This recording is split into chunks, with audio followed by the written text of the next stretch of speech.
One teacher one tab কর্মসূচি, media multimedia.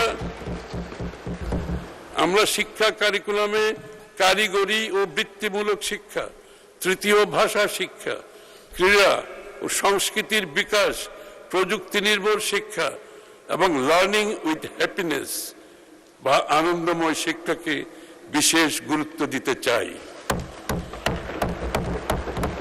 আমরা সেই কাঠামো গড়ে তুলতে চাই যেখানে একজন শিক্ষার্থী তার নিজ মেধা, পছন্দ বা আগ্রহ অনুযায়ী দক্ষ কারিগর, প্রযুক্তিবিদ, কৃষি উদ্যোক্তা, গবেষক, শিল্পী, শিক্ষক, ব্যবসায়ী, ক্রীড়াবিদ কিংবা অন্য যে কোনো পেশায় সমান মর্যাদা ও সাফল্যের সঙ্গে নিজেকে প্রতিষ্ঠিত করতে পারে।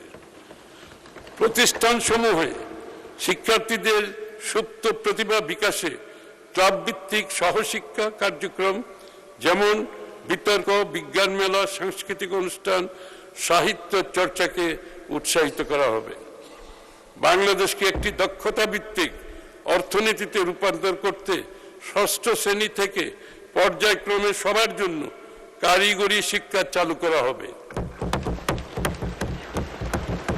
শিক্ষাক্রমে বাংলা ও ইংরেজির পাশাপাশি বাধ্যতামূলক তৃতীয় ভাষা যেমন জাপানিজ, কোরিয়ান, ম্যান্ডারিন, আরবি, ফ্রেঞ্চ, জার্মান ইত্যাদি কারিকুলামে অন্তর্ভুক্ত করা হবে। এই লক্ষ্যে আমাদের সরকার তৃতীয় ভাষা জ্ঞান সম্পন্ন শিক্ষার্থীদের মধ্য থেকে সেই সকল দেশে উচ্চশিক্ষায় গমনেচ্ছুদের 10 লক্ষ টাকা পর্যন্ত ঋণ সুবিধা প্রদান করছে।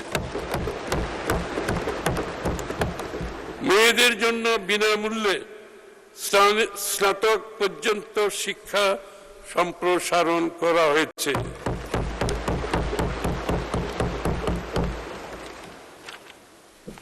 দরিদ্র শিক্ষার্থীদের জন্য স্কুল ইউনিফর্ম, জুতা, স্কুল ব্যাগ সরবরাহ, প্রতিবন্ধী ও বিশেষ চাহিদা সম্পন্ন শিশুদের জন্য অন্তর্ভুক্তিমূলক শিক্ষা নিশ্চিতকরণ এবং বিশেষায়িত সহায়ক প্রযুক্তি ও শিক্ষা সামগ্রী প্রদান করা হবে। ছাত্র ছাত্রীদের পুষ্টি চাহিদা মেটাতে সুস্বাস্থ্য নিশ্চিতকরণে মিড ডে মিল কর্মসূচি চালু ও পর্যায়ক্রমে সারা দেশে সম্প্রসারণ এবং ছাত্রী ও শিক্ষিকাদের স্যানিটেশন ও হাইজিনকে প্রাধান্য দিয়ে স্বাস্থ্যসেবা নিশ্চিত করা হবে। প্রযুক্তি ও এআই নির্ভর শিক্ষা ব্যবস্থা নিশ্চিত কল্পে ওয়ান টিচার ওয়ান ট্যাব কর্মসূচি, মিডিয়া মাল্টিমিডিয়া ক্লাসরুম স্থাপন, বিনামূল্যে ওয়াইফাই সুবিধা সম্প্রসারণ করা হবে। শক্তিশালী ইন্ডাস্ট্রি একাডেমিয়ার সংযোগ, অ্যাপ্রেন্টিসশিপ ও ইন্টার্নশিপ সুবিধা এবং স্টার্টআপ চালুকরণের মাধ্যমে উদ্যোক্তা তৈরি করা হবে।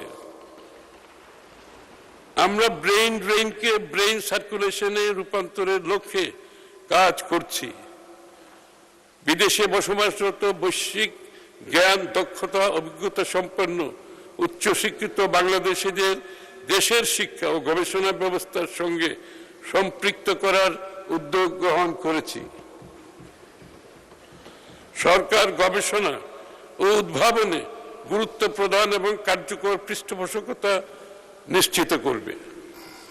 আমরা মাদ্রাসা শিক্ষার্থীদের ধর্মীয় শিক্ষার পাশাপাশি বিজ্ঞান, গণিত, ইংরেজি ও তথ্য প্রযুক্তি শিক্ষার মান উন্নয়ন, কর্মমুখী প্রশিক্ষণ কর্মসূচি চালু করতে চাই। আমরা শিক্ষা খাতে আগামী অর্থবছরে শিক্ষা খাতে বরাদ্দ জিডিপির 2% উন্নীত করে মোট 1,36,606 কোটি টাকা বরাদ্দের প্রস্তাব করছি।